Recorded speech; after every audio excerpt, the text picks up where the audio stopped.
అందరికీ శ్రీరామ నవమి శుభాకాంక్షలు. హాయ్ అండి, అందరు ఎలా ఉన్నారు? బాగున్నారా? అందరు బాగుండాలి, ఆరోగ్యంగా ఉండాలని కోరుకుంటున్నాను. మేము కూడా చాలా చాలా బాగున్నామండి. Welcome back to Bhavani Dasari vlogs. మన ఛానల్ ఎవరైనా ఫస్ట్ టైం చూస్తున్నట్లయితే తప్పకుండా ఛానల్ని సబ్స్క్రైబ్ చేసుకోండి. అలాగే ఈ వ్లాగ్ మీకు నచ్చినట్లయితే లైక్ చేయండి, షేర్ చేయండి, కామెంట్ చేయండి. ఇది వచ్చేసి సండే రోజు అండి. సండే మార్నింగ్ నేనైతే బ్రేక్ఫాస్ట్ చేసేస్తున్నాను. మా అబ్బాయి అయితే ఇంకా లెగలేదనమాట. ఈరోజు మార్నింగ్ ట్యూషన్ లేదు, ఎందుకంటే ఈరోజు శ్రీరామనవమి కదా. సో అందుకని చెప్పి ట్యూషన్ మార్నింగ్ కాకుండా ఈవినింగ్ పెట్టారనమాట. సో మా అబ్బాయి అయితే పడుకుని ఉన్నాడు. ఈ రోజు అయితే నేను మల్టీగ్రెయిన్ దోశ అయితే ప్రిపేర్ చేశానండి. ఇక ఇక్కడ వచ్చేసి మా వారు చిన్న చేపలు తీసుకొచ్చారు, ఒక 2 రకాలు తీసుకొచ్చారు అనమాట. అలాగే ఉంటాయి ఇసుక దంతులు. ఇవి కృష్ణ నదిలో దొరుకుతాయి, నది చేపలు. ఇవి మోసులు. ఏటి మోసులు అంటారా? మోసులు అవి. ఇవి మనం వండాం కదా ఆల్రెడీ ఒకసారి. ఏటి మోసులు అవి కృష్ణా నదిలోనే దొరుకుతాయి. బా చాలా నీట్గా చేశారుగా. బాగా చేస్తారు. చిన్నప్పుడు మా అమ్మమ్మ తీసుకొచ్చేది, మరి ఇవో అవో ఏవో తెలియదు కానీ బాగుంటాయి, మంచి ఫ్యాటీగా ఉంటాయి. అదే అది బొడ్డు చేప అని చెప్పాను అనేవాళ్ళం. అదేనా? అంటే నాకు పేరు తెలియక అలా అనేదాన్ని. మళ్ళీ వాష్ చేయాలి ఇప్పుడు. చేయాలిగా, చేయాలి. చేసి ఇచ్చారు, మనం ఒకసారి వాష్ చేసుకుంటే చాలు. ఇవి ఆంటీకా? ఆంటీకి ఇష్టమా ఏంటివి?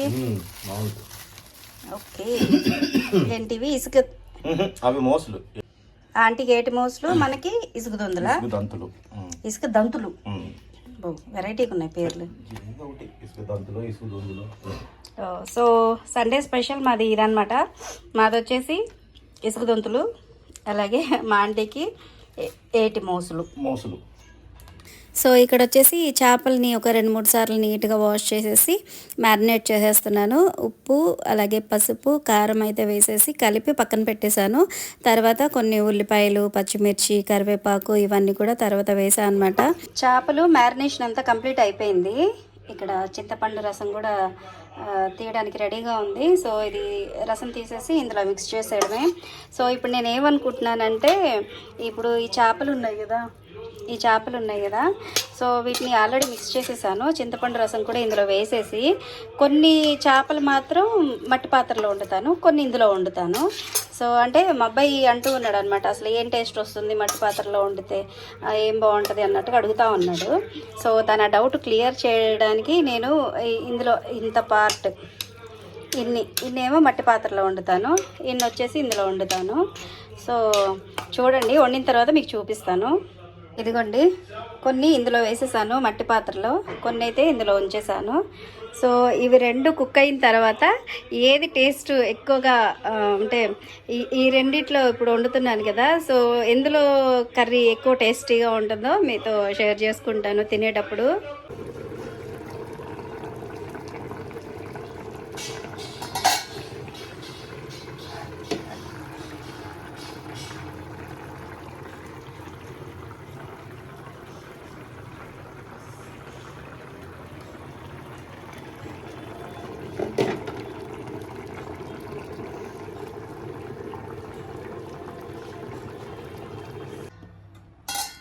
ఆయన 2 రకాలు ఎందుకు వండారు?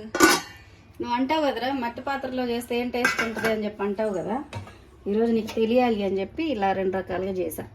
సేమ్ కర్రీనే, కాకపోతే ఒకటి ఇందులో చేసా, ఒకటేమో ఇందులో చేసా.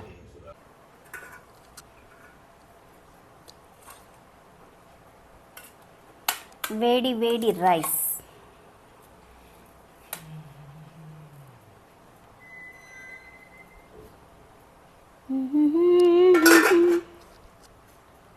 ఏ కర్రీ కావాలి?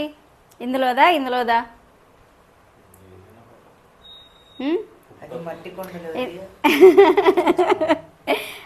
2 పక్క పక్కనేనా? ఓకే. నా ఫేవరెట్ మట్టి కుండలో కర్రీ, జస్ట్ గ్రేవీ అనమాట, దగ్గరగా గ్రేవీ లాగా చేసేసి ఫిష్ వేస్తా ఒకటి.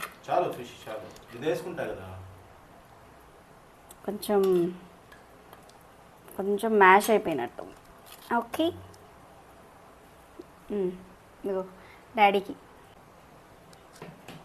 చెప్పండి డాడీ ఎలా ఉందో. చెప్పండి డాడీ ఎలా ఉందో. తిన్నాక చెప్తానండి. ఇలా కదా తిప్పుకోవాలి ప్లేటు.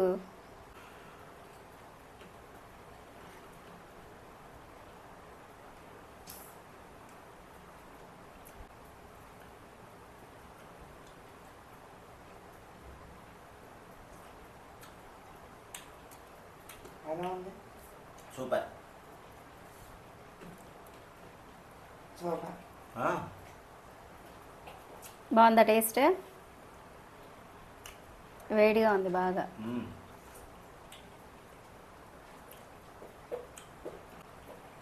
Fish piece super. నీకేది కావాలరా కర్రీ? ఏదో అది ఇది రెండు వైపులా వేస్తా కొద్ది కొద్దిగా. ఏది టేస్ట్ ఉందో చెప్పు నాకు, సరేనా? ఒకసారి వేస్తే తెలియదు బాగుంది, ఆ తర్వాత ఇది ఒక పక్కన వేస్తా 2 ముక్కలు. ఇది మట్టి పాత్ర కొంచెం ఎక్కువ గట్టిగా కుదిపేసేసరికి చేపలన్నీ మ్యాష్ అయిపోయినాయి. ఇందులో చూడు అలాగే ఉన్నాయి. ఏది బాగుందో చెప్పు, ఓకేనా? ఇటీ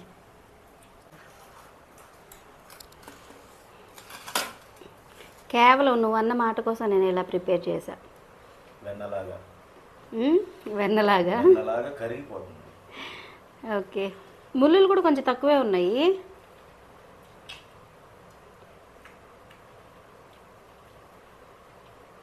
అది జస్ట్ గ్రేవీతో కలుపుకొని తినాలి నందే.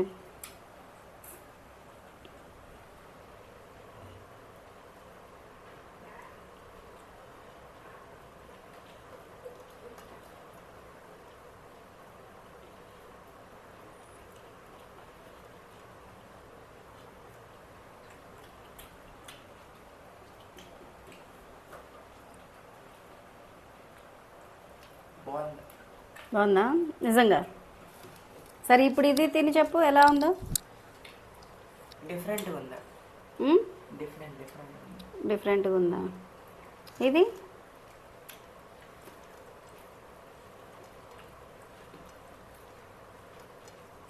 రెండిటికి ప్రాసెస్ ఒకటే, కాకపోతే 2 రకాల పాత్రల్లో వండా అన్నమాట. ఖచ్చితంగా డిఫరెన్స్ తెలుస్తుందా? ఏది బాగుంది? మట్టి పాత్రలోనే బాగుంది. మట్టి పాత్రలో అదే బాగుందా?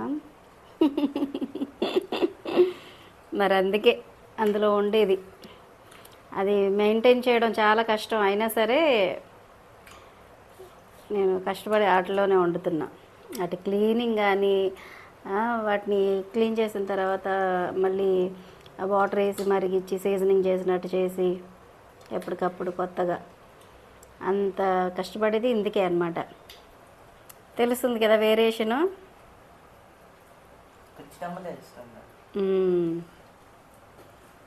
ఫైనల్గా నీ దేనికి వేస్తావు ఓటు? సూపర్గా ఉంది నీకు అక్కడ. ఇది ఇది మట్టి పాత్ర.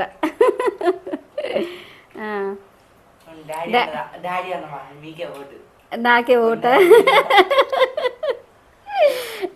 మరే నాకేం పని లేక మట్టి పాత్రలు కొని వాటిని అంత ఇదిగా వండుతున్నాను అని అనుకుంటున్నారా ఏంటి?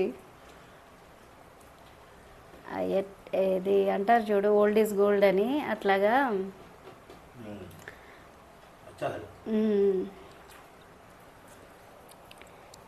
సో రెండిట్లో దీనికే ఓటు పడిందనమాట. చూడడానికి గ్రేవీ అంతా దగ్గరగా అయిపోయింది, కానీ టేస్ట్ అనేది చాలా బాగుంది. ఇందులోనేమో పులుసు అంతా అలాగే ఉంది. ఏం చేపలు ఇవి? గడ్డి మోస, ఇసుక దంతులు. సో సండే స్పెషల్ మా కర్రీ అయితే ఇదన్నమాట. మీరేం స్పెషల్స్ చేశారో నాకు తప్పకుండా కామెంట్ చేయండి.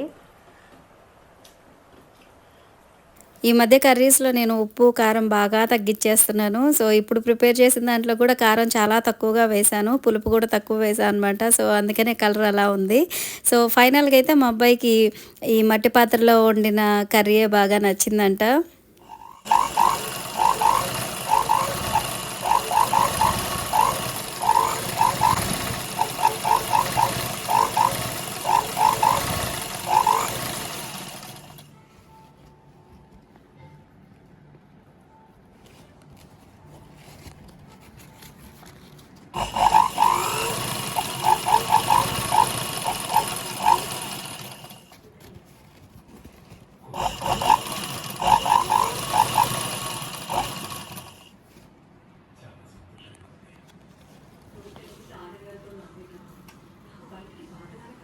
లంచ్ ఫినిష్ చేసుకున్న తర్వాత ఒక 2 శారీస్కి ఫాల్స్ వేసానండి. ఫాల్స్ వేసేసిన తర్వాత ఈ శారీస్కి సంబంధించిన బ్లౌజెస్ ఉన్నాయి కదా, సో అవైతే కట్ చేసేస్తున్నాను. సో ఇవి 2 కూడా ఈవినింగ్ లోపు స్టిచ్ చేయాలి అని చెప్పి నేను వీటిని అయితే కట్ చేసేసి స్టిచ్ చేసేసాను అనమాట. అంటే మళ్ళీ ఈవినింగ్ చర్చికి వెళ్ళాలి కదండి, సో అందుకని ఆలోగా వీటిని ఫినిష్ చేసేద్దామని చెప్పి కటింగ్ అయితే స్టార్ట్ చేసేసాను. చాలా మంచిగా డీసెంట్గా ఉన్నాయన్నమాట చూడడానికి, కలర్స్ కానీ అలాగే ఫ్యాబ్రిక్ కానీ. సో చాలా బాగుంది. సో ఇక్కడ ఈ బ్లౌజ్ పెట్టేసి ఆ మెజర్మెంట్స్ అవన్నీ తీసేసుకొని మళ్ళీ టేప్ తోటి ఒకసారి మెజర్ చేసేసుకొని కటింగ్ అయితే చేసేస్తున్నాను. సో సండే కూడా నాకు స్టిచ్చింగ్ వర్క్ ఉంటుంది అనమాట. నేను ఆల్రెడీ లాస్ట్ వీక్ ఒక వీడియో పోస్ట్ చేశాను కదా, సండే కూడా స్టిచ్చింగ్తోనే అయిపోయింది అని చెప్పి. సో ఇప్పుడు పండగ సీజన్ కాబట్టి, అంటే ఇప్పుడు మాకు ఈస్టర్ వస్తుంది కదా, సో ఈస్టర్కి సంబంధించిన బట్టలు ఎక్కువగా ఉన్నాయి ఇప్పుడు స్టిచ్ చేయాల్సినవి. సో ఇక్కడ నేను స్టిచ్ చేసేది కూడా అవే అన్నమాట. సో ఇంకా మిగతావి కొన్ని ఉన్నాయన్నమాట, అవి కూడా స్టిచ్ చేయాలి. సో ఇవైతే ఈరోజు ఫినిష్ చేసేయాలి అని చెప్పి స్టార్ట్ చేసేసాను. ఇక కటింగ్ విషయం పక్కన పెట్టి వీడియో గురించి అయితే మాట్లాడుకుందామండి. నా వీడియోస్ చూడడానికైతే బాగానే చూస్తున్నారు కానీ లైక్స్ ఎక్కువ రావట్లేదు అనమాట. సో తప్పకుండా లైక్ చేయండి. మీరు లైక్ చేయడం వల్ల ఏంటంటే నా వీడియో యూట్యూబ్ అనేది ఇంకొంతమందికి రికమెండ్ చేస్తుంది అనమాట. సో ఒక 100 వ్యూస్ ఉన్నాయి అనుకోండి, 100లో అట్లీస్ట్ ఒక 50 లైక్స్ అన్నా చేయొచ్చు కదండి.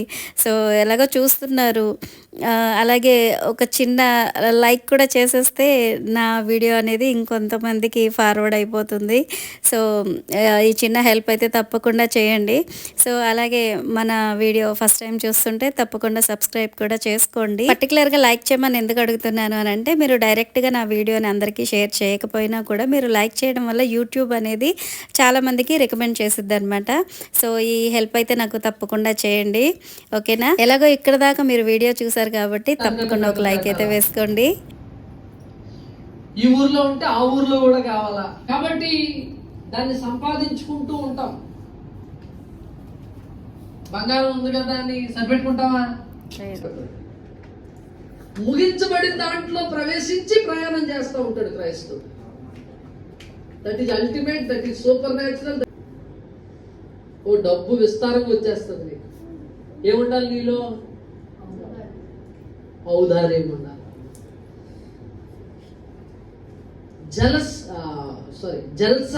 జల్సా అనేది ఒక స్పిరిట్ అండి.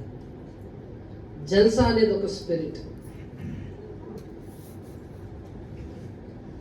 జల్సా వేరు, ఔదార్యం వేరు, రెండు ఒకటి అనుకోవద్దు. దోబ్రా అంటారు కొన్ని, మా ఊర్లో అయితే దోబ్రా స్పిరిట్. దుబారా హల్లెలూయా. మీరు కోబ్రా స్పిరిట్. మందలకు దొడ్లు కట్టించింది. 29వ వచనం చదవండి. మరియు దేవుడు అతనికి అతి విస్తారమైన కలిమి దయచేసినందున పట్టణములను విస్తారమైన గొర్రెల మందలను పశువుల మందలను అతడు సంపాదించాడు. సో ఫ్రెండ్స్, ఇదండి సండే వ్లాగ్. ఐ హోప్ మీకు నచ్చిందని అనుకుంటున్నాను. మీకు నచ్చినట్లయితే తప్పకుండా లైక్ చేయండి, షేర్ చేయండి, కామెంట్ చేయండి. అలాగే మన ఛానల్ని సబ్స్క్రైబ్ చేసుకోవడం అయితే అస్సలు మర్చిపోవద్దు. మరొక మంచి వ్లాగ్తో మళ్ళీ కలుద్దాం. Thanks for watching.